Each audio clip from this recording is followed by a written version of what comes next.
Argentina coach Lionel Scaloni বলেছেন, বিশ্বকাপ শিরোপা ধরে রাখার জন্য তার দল পুরোপুরি প্রস্তুত। বিশ্বকাপের আগে মঙ্গলবার নিজেদের শেষ প্রস্তুতি ম্যাচে আইসল্যান্ডের বিপক্ষে ৩-০ গোলের জয় পেয়েছে আর্জেন্টিনা, যেখানে বদলি খেলোয়াড় হিসেবে নেমে বড় ভূমিকা রেখেছেন লিওনেল মেসি। হ্যামস্ট্রিং ইনজুরি থেকে ফিরে ৭০তম মিনিটে মাঠে নামেন মেসি।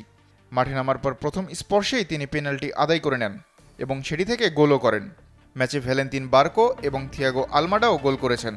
সব মিলিয়ে দুই প্রস্তুতি ম্যাচে বিশ্ব চ্যাম্পিয়ন আর্জেন্টিনা প্রতিপক্ষের জালে মোট 5টি গোল দিয়েছে। স্ক্যালোনি বলেন, lo tengo fácil porque lo mismo লিও se lo মেসি, আলমাডা বা বার্কোর মতো খেলোয়াড়দের যখন দেখেন যারা জীবন দিয়ে খেলার মতো দৌড়াচ্ছে, তখন বুঝবেন দল সঠিক পথেই আছে।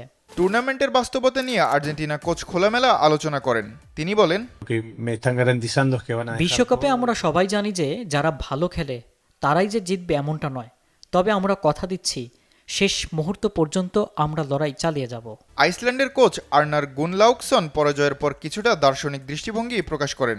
তিনি বলেন, Yes, thank you for your question. আমি আর সহজে মেনে নিতে পারি না, তবে ফিফা র্যাঙ্কিং আমরা ৭৫ নম্বরে আর তারা ১ নম্বরে। খেলার এটাই নিয়ম। তবে দলের প্রথম ঘন্টার পারফরম্যান্স নিয়ে তিনি সন্তোষ প্রকাশ করেন। তিনি আরও বলেন, Guys, that you kick the ball. Just a এসব little bit ম্যাচে ৯০ মিনিট রক্ষণাত্মক ফুটবল খেলা খুব সহজ, কিন্তু তাতে লাভ কি? সাধারণত হারের পর আমি এত খুশি থাকি না, তবে আজকের ফল মেনে নেওয়া যায়। আগামী ১৬ জুন কানসাস সিটিতে আলজেরিয়ার বিপক্ষে ম্যাচ দিয়ে নিজেদের বিশ্বকাপ অভিযান শুরু করবে আর্জেন্টিনা।